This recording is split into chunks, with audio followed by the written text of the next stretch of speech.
अस्सलाम वालेकुम students, my self Muzaffar sir. और हम लोग आज मराठी के चैप्टर को मतलब आगे का चैप्टर हम लोग पढ़ेंगे। हम लोग यूनिट 3 पे हैं और जो 10 जो चैप्टर है वो आप लोग का वोमिट है रंग साहित्याचे। कल मैंने आपको बताया भी था कि ये यूनिट में क्या क्या कट हुआ है। तो कल हमने एक पोएम पढ़े थे और आज हम लोग 11 चैप्टर पढ़ेंगे, जंगल डायरी। अतुल धामनकर इनके लिखा हुआ ये चैप्टर है। और जैसे कि स्टूडेंट जंगल डायरी जो चैप्टर का जो नाम यहाँ पे दिया है, तो जंगल डायरी मतलब क्या, यानी फॉरेस्ट जो एरिया होता है और उस फॉरेस्ट एरिया में जो वाइल्ड एनिमल्स होते हैं, उन वाइल्ड एनिमल्स को देखना, उस जगह को एक्सपीरियंस करना, और एक्सपीरियंस करने के बाद जो हम उसको किसी डायरी में मेंशन करते हैं, है ना। जैसे कि नॉर्मली कई लोगों को एक हैबिट होती है डायरी मेंटेन करने की, कि वो डे टू डे लाइफ को उसमें लिखते हैं। तो जंगल डायरी एक ऐसी डायरी है राइटर की, जो राइटर ने जो एक्सपीरियंस किया था फॉरेस्ट एरिया को, वो उसने यहाँ पर लिखा। और इस चैप्टर के अंदर राइटर ने जो एक जो टाइग्रेस है, यानी जो एक मतलब एक हम कह सकते हैं कि जब वो विज़िट किया था उस फॉरेस्ट एरिया में, तो उस फॉरेस्ट एरिया में जो फीमेल टाइगर है, उस फीमेल टाइगर को उसने ऑब्ज़र्व किया, उसको अपने बच्चों के साथ ऑब्ज़र्व किया और उसने उसको डिटेल में इस चैप्टर में डिस्क्राइब किया है। तो राइटर की ये पर्सनल ऑटोबायोग्राफी है और इसमें राइटर ने जो एक्सपीरियंस किया था वो उसने इस डायरी में मेंशन किया, उसका एक पार्ट है ये। पहला परिचय देख लो इसका, ऊपर से 5th लाइन। प्रस्तुत पाठात लेखकाने इन दिस चॅप्टर रायटरने जंगलाच्या डायरीतील काही अनुभव सांगताना, यानी फॉरेस्ट एरिया के कुछ एक्सपीरियंस को यहाँ पे बताते वक्त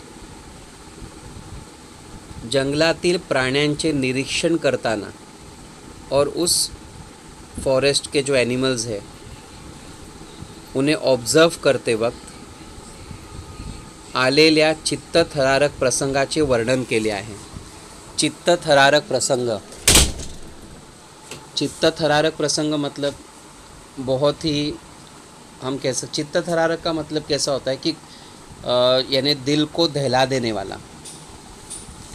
ओके, दिल को दहला देने वाले एक्सपीरियंस को उसने यहाँ पे डिस्क्राइब किया है। तसेच वाघिणीमध्ये दडलेल्या और उस फीमेल जो टाइगर है उसमें छुपे हुए, दडलेल्या मतलब क्या, हिडन, छुपे हुए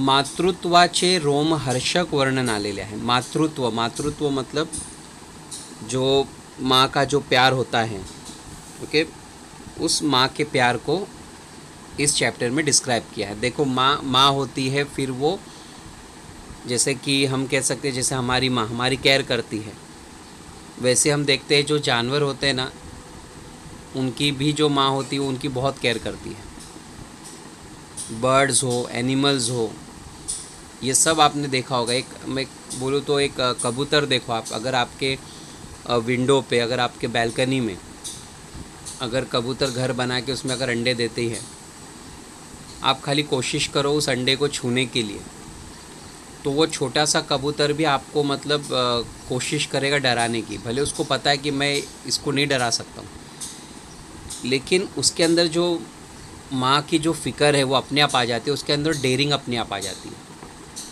ऐसे कई जानवर हैं, है ना, जैसे कि डॉग्स, कुत्ते, कुत्ते के बच्चे अगर वो दिए हुए होते, आप उनके बच्चों को खाली छूने की कोशिश करो तो आपको दौड़ा देंगे वो भौंक कर, है ना। तो हर, फिर वो जानवर हो, इंसान हो, बर्ड्स हो, माँ माँ होती है, वो अपने बच्चों की बहुत अच्छी केयर करती है। तो ये चैप्टर में हम लोग राइटर के उसी एक्सपीरियंस को पढ़ेंगे। ठीक है स्टूडेंट, मीनिंग पे ध्यान देना। ओके, जो भी डिफ़िकल्ट वर्ड अगर आपको लगेगा मैं मीनिंग बताते जाऊंगा, आप लिखते जाना। चैप्टर पे ध्यान देना अच्छे से। टेस्ट स्टार्ट हो रहा है, इसका मतलब ये नहीं कि आप ये ऑनलाइन लेक्चर को देखना बंद कर दो, फिर बाद में फिर वापस से टेस्ट हो गए तो फिर वो टेस्ट में फिर आपको फिर ये सब आएगा, तो फिर वो सब चीज़ें वापस से आप रिवाइज़ नहीं कर पाओगे। देखो शुरू करते हैं हम लोग। तारीख 27 मई 1997। जैसा कि डायरी शुरू करने से पहले मैं बताया ना, डे टू डे लाइफ को लोगों को लिखने की आदत होती है, तो राइटर ने उस दिन और वो टाइम लिखा कि वो डेट थी 27 मई 1997, 1997। 1997 को पढ़ते हैं 1997। वेळ टाइम सकाळी मॉर्निंग 6 ते 9:30, 6 to 9:30, सुबह 6 से 9:30 के बीच में। कोळसा परिक्षेत्र ताडोबा, कोळसा परिक्षेत्र ताडोबा। तो कोळसा परिक्षेत्र ताडोबा, ये ताडोबा जो अब यानी जो फॉरेस्ट एरिया है, ओके, बहुत फेमस है। ओके, तो ताडोबा अंधारी वाघ्र प्रकल्प चंद्रपूर, अंधारी वाघ्र प्रकल्प चंद्रपूर। अंधारी वाघ्र प्रकल्प, वाघ्र मतलब शेर को कहते हैं, है ना, और प्रकल्प मतलब एक प्रोग्राम चलाया गया है, और ये कहाँ पर है? चंद्रपुर में। देखो ताडोबा अंधारी, इसको हम कहेंगे इंग्लिश में ताडोबा अंधारी टाइगर प्रोजेक्ट। ध्यान देना, ताडोबा अंधारी वाघ्र प्रकल्प, प्रकल्प मतलब प्रोजेक्ट, ऐसा लिखो, प्रोग्राम से ज़्यादा बेहतर है प्रोजेक्ट। तो ताडोबा अंधारी वाघ्र प्रकल्प मतलब क्या? ताडोबा में एक अभयारण्य है। अभयारण्य मतलब एक, जैसे कि हम लोग, आपको याद होगा 9th स्टैंडर्ड में आपने पढ़ा था, एक चैप्टर था, देखो, जिसके अंदर हमने पढ़े थे कि एक आसाम में जो अभयारण्य है, आसाम में जो एक ओपन ज़ू है ना, जिसमें हम लोग ने अपने 9th स्टैंडर्ड में पढ़ा होगा कि उसमें राइटर जब घूमने निकला था तो एक एलिफेंट के ऊपर बैठकर, है ना, इंद्रावती, मतलब ये सब याद होगा आपको, आपने 9th में एक चैप्टर पढ़ा है, उसमें एक शिंगी गेंडा के बारे में, आसाम का जो एक फेमस एनिमल सेंचुरी है ना। तो वैसे ही ताडोबा जो है ना चंद्रपुर में है। चंद्रपुर एक डिस्ट्रिक्ट है विदर्भ, हम कह सकते हैं विदर्भ रीजन में, विदर्भ कहते हैं ना, विदर्भ का एक ज़िला है, विदर्भ रीजन का एक ज़िला है चंद्रपुर। कन्फ्यूजन नहीं रखना, मैं बता रहा हूँ, देखो चंद्रपुर विदर्भ में एक डिस्ट्रिक्ट है, वहाँ पे ताडोबा एनिमल बर्ड सेंचुरी है। तो बहुत फेमस जगह है जहाँ पे लोग टूरिस्ट घूमने के लिए जाते हैं। इससे रिलेटेड एक वीडियो में लास्ट में ऐड करूँगा, है ना, तो आप देख लेना वो, ठीक है। तो समझ में आया आप लोग को ताडोबा? या तो एक काम करते हम लोग, मैं आपको पहले ये वीडियो बता देता हूँ, पहले आप ये वीडियो देख लो और फिर उसके बाद में चैप्टर को हम लोग कंटिन्यू करेंगे। पहले आप ये वीडियो देख लो, ताडोबा क्या है।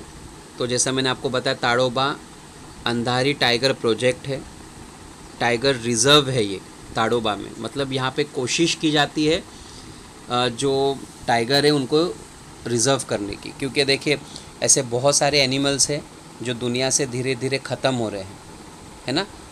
तो यहाँ पे प्रोजेक्ट चलता है, टाइगर रिज़र्व प्रोजेक्ट, तो उसी के ऊपर ये चैप्टर है जो राइटर ने एक्सपीरियंस किया। तो पहले आप ये वीडियो देख लो, ठीक है, फिर इसके आगे हम लोग चैप्टर को कंटिन्यू करते हैं।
माया पुढे दोन बच्चे मैं भी अभी लाइफ में, लेकिन वो सब यार बच्चों के साथ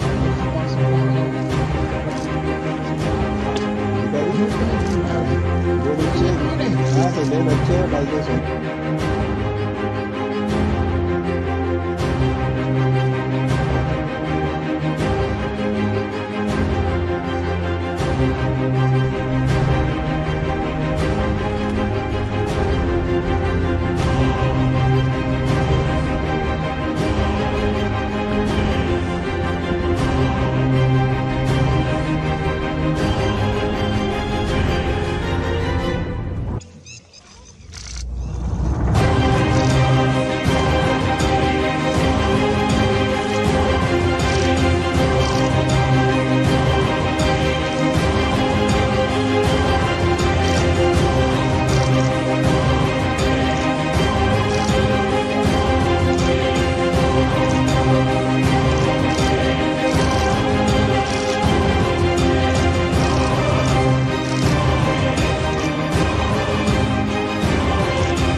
क्या उनको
तो स्टूडेंट्स, आपने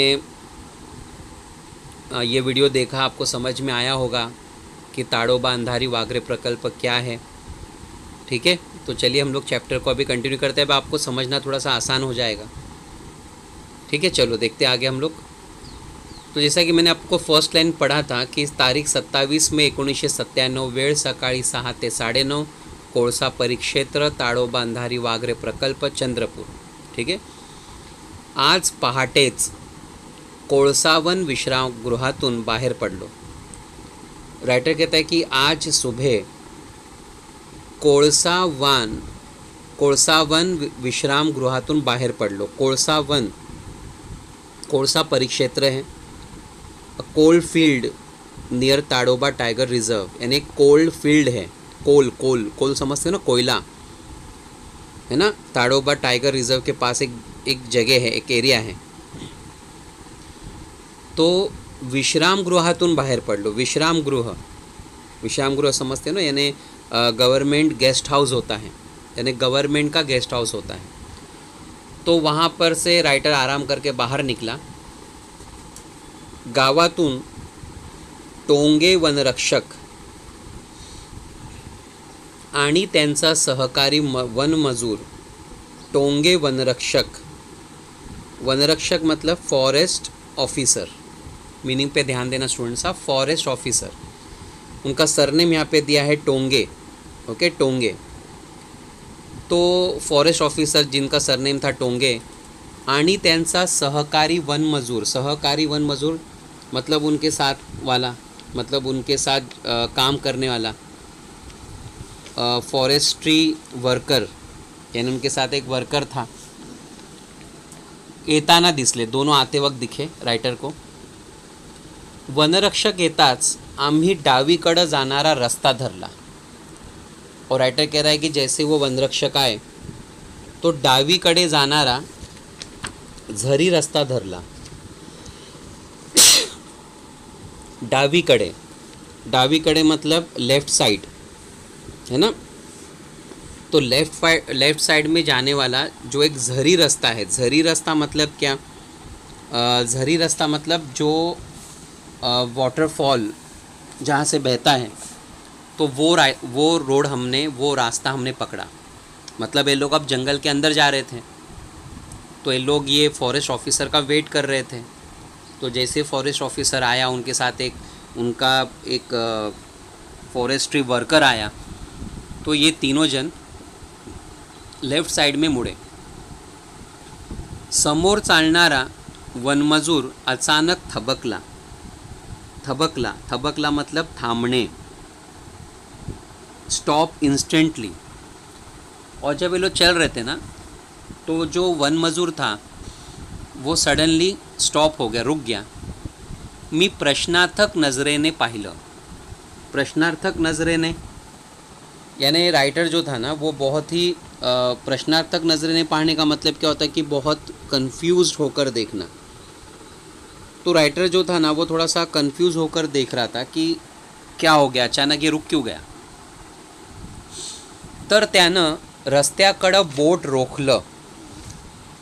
रस्त्याकडं, टुवर्ड्स रोड, एक रोड की तरफ बोट रोकलं. बोट रोकने ये एक फ्रेज़ है. बोट रोकने का मतलब होता है संकेत देने. ये फ्रेज़ है, याद रखना, वाक्य प्रचार है. बोट रोकने मतलब संकेत देने. इसका मतलब हम बोल सकते हैं ना, टू पॉइंट आउट, है ना, एट समथिंग, किसी की तरफ इशारा करना, किसी चीज़ की तरफ इशारा करना. Two point out something. Okay, तो उसने इशारा किया एक रस्ते की तरफ. नुकत्याच गेलेल्या एका मोठ्या बिबळ्याची, नुकत्याच मतलब जस्ट, अभी अभी, यहाँ से गुजरे हुए, गेलेल्या मतलब यहाँ से गए हुए, एका मोठ्या बिबळ्याची, बिबड़ा, बिबड़ा जो है ना एक टाइगर का एक ग्रुप में ही आता है जिसको हम कहते हैं लेपर्ड, है ना, लेपर्ड होता है, लेपर्ड आपको पता होगा. ओके, तो जस्ट यहाँ से गुजरे हुए एक लेपर्ड के ताजी पावलं, एकदम फ्रेश फुटप्रिंट्स तिथं उमटली होती, वहाँ पे दिखाई दे रही थी. तो वो उसने इसलिए रोका क्योंकि उसने देखा कि उसको उस फुटप्रिंट से पता चला कि एक यहाँ से एक लेपर्ड गुजरा है जस्ट अभी अभी. हाँ, एक नर असून, नर मतलब मेल, है ना, और ये जो लेपर्ड था एक मेल लेपर्ड था. आम्ही पोहोचण्याच्या तासाभरा आधीच, और हम यहाँ पे पहुँचने के तासाभरा आधी मतलब बिफोर 1 आवर, 1 घंटे पहले ही इथून गेला असावा, जस्ट यहाँ से गया है. देखो, ये ऑब्जर्वेशन से पता चलता है, एक्सपीरियंस से पता चलता है. पैरों के जो निशान होते हैं ना, उसके साइज़ से पता चलता है कि ये मेल टाइगर है या मेल लेपर्ड है या फीमेल लेपर्ड है. अब ये इनको पता होता है क्योंकि इनकी ज़िंदगी ज़्यादा गुजरती है फॉरेस्ट एरिया में, ये सब सीखते हैं ये चीज़ें. तो ये भी बता दिया कि 1 घंटा पहले यहाँ से गया है. मी चौफेर पाहिले, चौफेर मतलब चहूकडे, चहूकडे मतलब इन ऑन ऑल 4 डायरेक्शन. तो राइटर ने राइट लेफ्ट, है ना, फिर उसके बाद में सब जगह चारों तरफ, सीधे पीछे, चारों तरफ उसने देखा, ऑब्जर्व किया.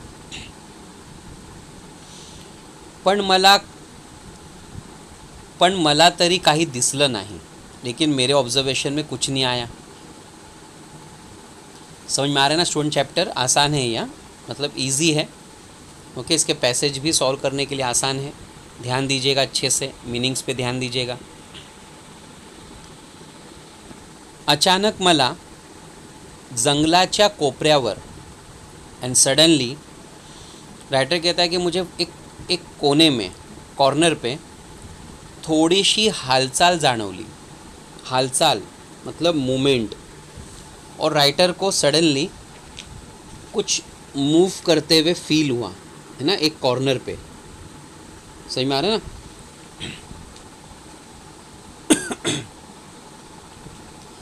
मी सगळ्यांना हातानंच थांबायची खूण केली, और राइटर ने सबको रुकने के लिए इशारा किया. खून देने, इशारा करने, ये भी एक फ्रेज़ है. खून करने, खून करने मतलब ये नहीं कि खून कर दिया उसने, मर्डर कर दिया, है ना. तो खून करने मतलब इशारा देने. इशारा देने मतलब समझ रहे हो ना, टू सिग्नल. अब राइटर को भी नॉलेज ऐसा नहीं कि नहीं थी, क्योंकि राइटर भी इस प्रोजेक्ट के ऊपर आया था, प्रोजेक्ट के लिए आया था, तो ऑब्वियसली वो इन सब चीज़ों से जुड़ा हुआ ही होगा ना. तो राइटर ने कुछ मूव करते उसको लगा, तो उसने सबको रोकने के लिए कहा. दूरबीन डोळ्यांना लावल्यावर, जब राइटर ने दूरबीन अपने आँखों पे लगाई, ती हालचाल स्पष्ट झाली. अब वो मोमेंट उसके लिए क्लियर हो गई. तिथं एका तेंदूच्या झाडाखाली, वहाँ पे एक तेंदू के पेड़ के नीचे, तेंदू एक तरह का वृक्ष है, अ टाइप ऑफ ट्री, है ना, बियरिंग एडिबल फ्रूट, उसमें एक फ्रूट लगता है. तेंदू एक पेड़ है, एक टाइप का फ्रूट लगता है उसके ऊपर. तो याद रखना it's a name of it's a type of plant. तिथं तेंदूच्या झाडाखाली बांबूंमध्ये, वहाँ जो बांबू थे उसमें बिबड़ा बसला होता और फाइनली वो लेपर्ड दिखाई दिया. समझ में आ रहे ना स्टूडेंट्स? तो वहाँ पर फाइनली जो मोमेंट थी वो क्लियर हो गई कि भाई क्यों क्या मूव हो रहा है. तो पता चला कि एक लेपर्ड वहाँ पर बैठा है जो राइटर को दूरबीन से दिखा.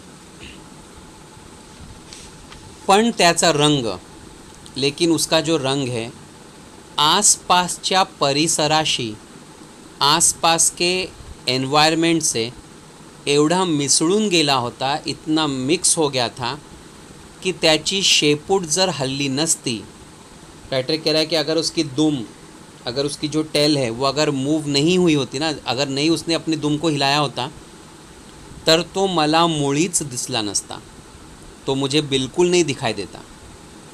देखो एनिमल्स में, बर्ड्स में कुदरती एक चीज़ होती है कि वो नेचुरल चीज़ों से, एनवायरनमेंट से मिक्स हो जाते, तो पता ही नहीं चलता है कि वहाँ पर वो बैठे हैं.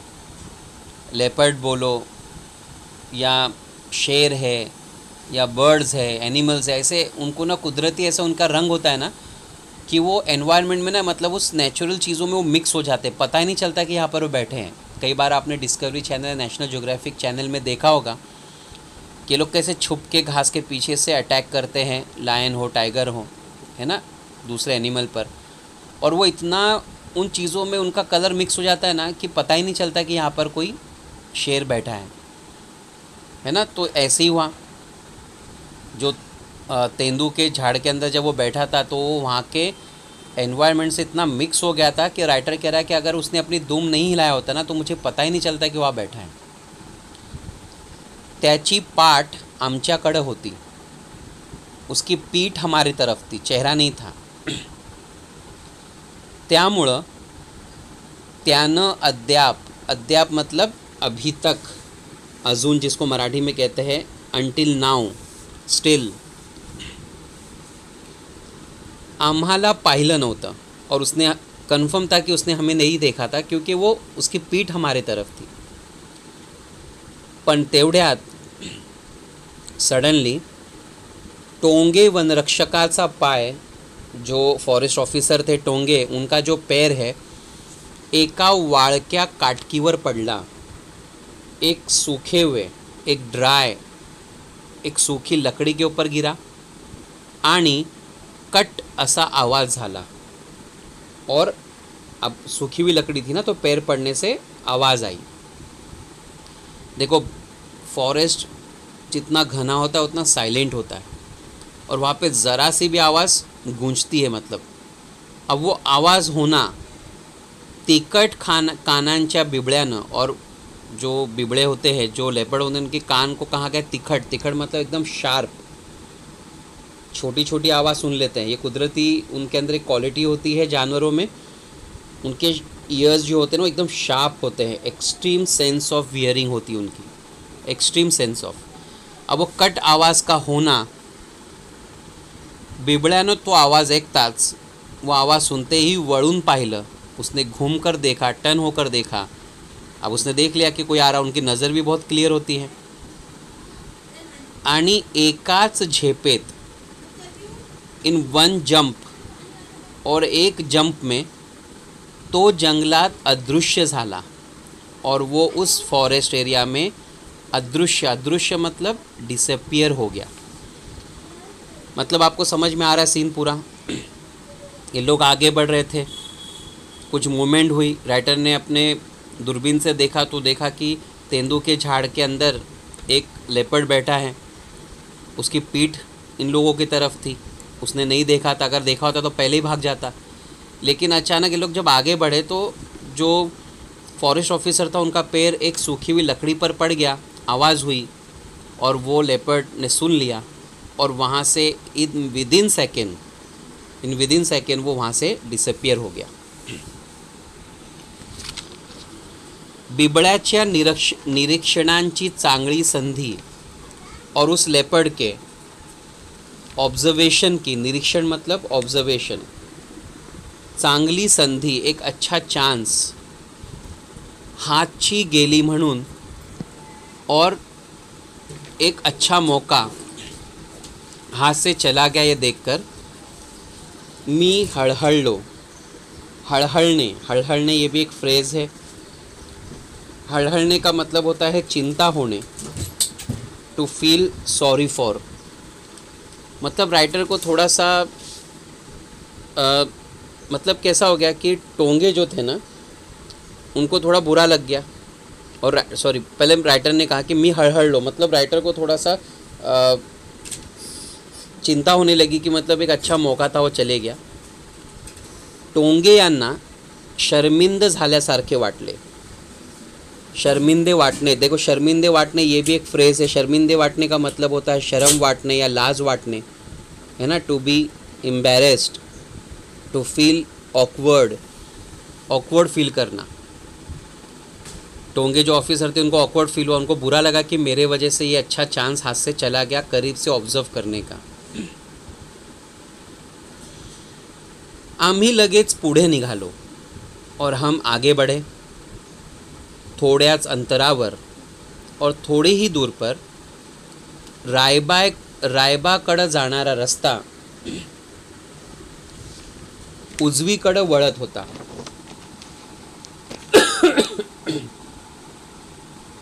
अभी लोग थोड़ा ही आगे गए तो रायबाकडे जाणारा रस्ता उजवीकडे वळत होता। तो एक रायबाकडे जाणारा रास्ता, मतलब रायबा एक जगह है, वहाँ पे जाने का जो रास्ता है उजवीकडे वळत होता। उजवीकडे मतलब अब राइट साइड, अब एक रास्ता राइट साइड की तरफ टर्न हो रहा था, मतलब अब वो लोग राइट की तरफ जाने वाले थे। तो रास्ता धरला, राइटर कहता है कि अगर वो रास्ता हम ले लेते थे तो रास्ता धरला,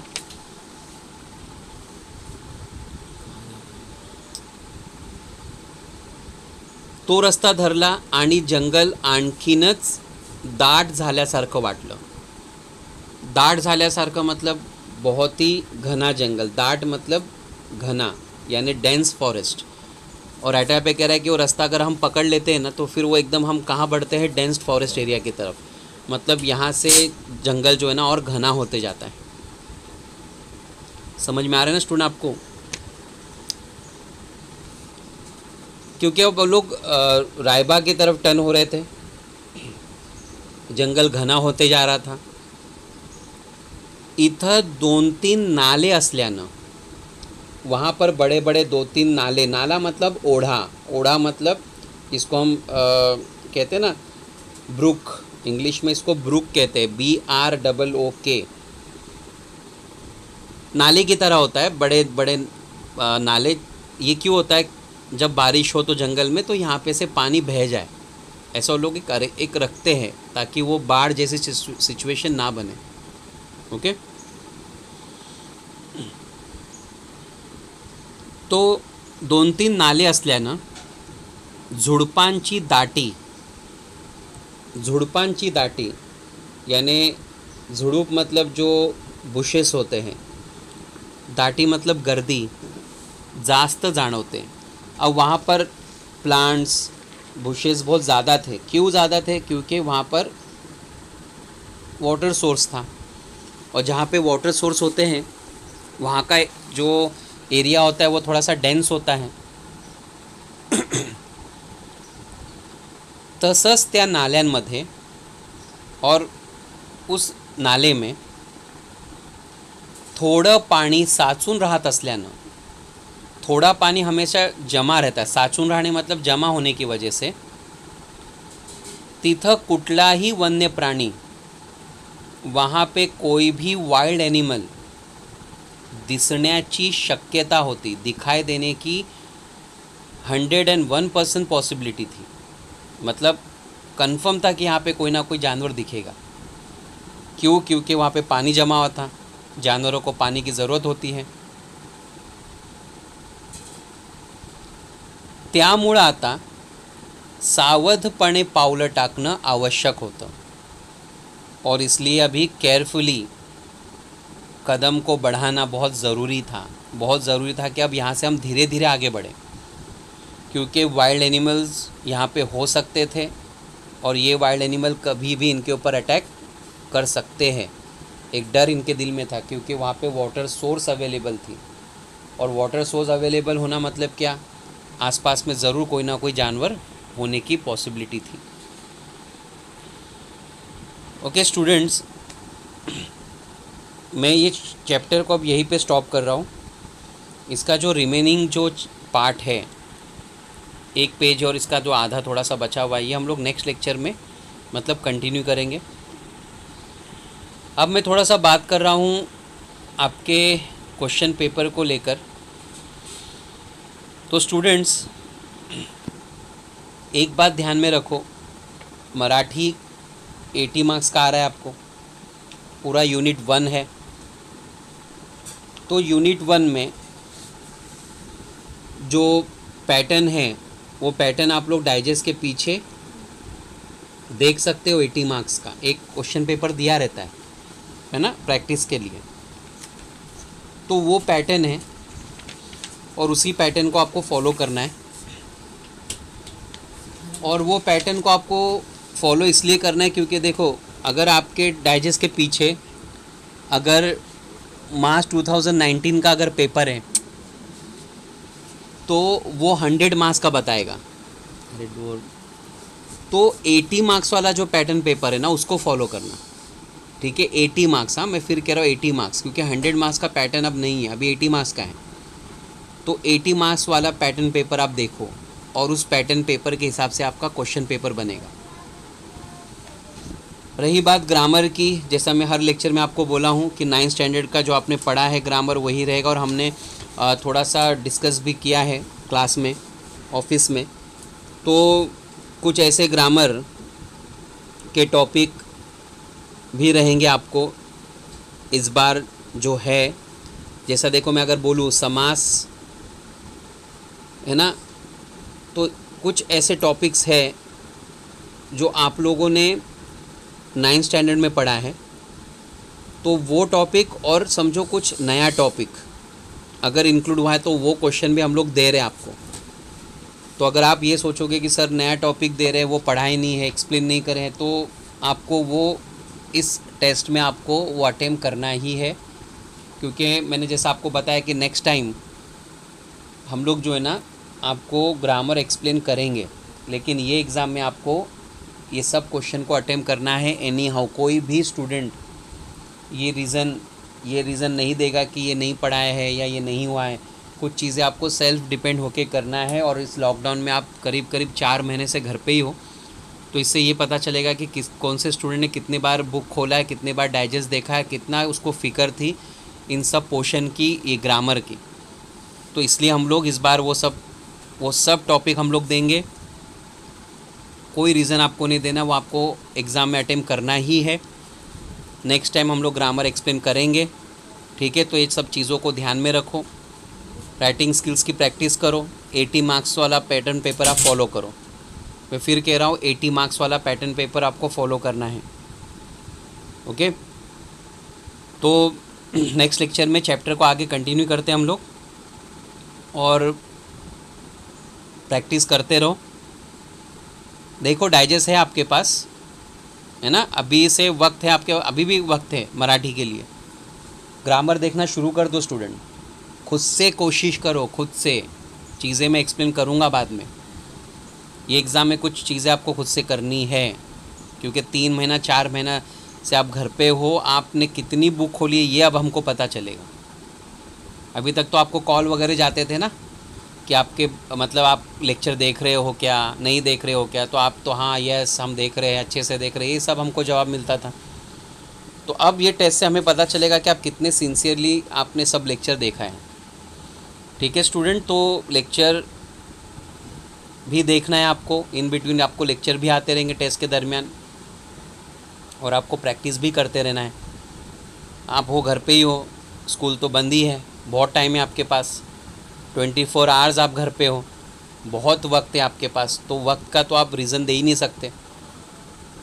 जितनी मेहनत अभी करोगे इतना अच्छे मार्क्स आपको मिलेंगे, ठीक है, अगर अच्छे मार्क्स चाहते हो, अच्छा परसेंटेज चाहते हो, तो आपको वर्क अच्छा यानी हार्ड वर्क करना ही होगा और कोई ऑप्शन नहीं इसके लिए। ठीक है स्टूडेंट, चलिए till then bye, take care, अल्लाह हाफिज़। नेक्स्ट लेक्चर में हम लोग मिलते हैं।